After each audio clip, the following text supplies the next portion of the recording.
Plastic anchors like this come packaged with a lot of accessories, but I don't like them for certain types of fixtures. For example, this toilet paper holder right here. If you take a look over here, you'll see what happens. The constant pulling on this causes these to pull right out of the wall. Now, a better choice for a hanging job like this would be something like this threaded anchor.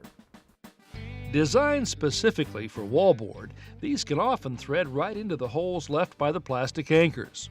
You can drive them in by hand, as I'm doing, or by using a drill and bit driver.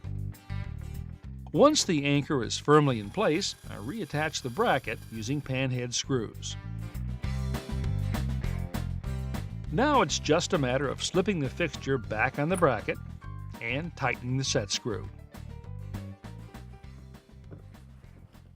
Well, there you go. If you have plastic anchors that are pulling out of the wall, well, now you know what to do about it.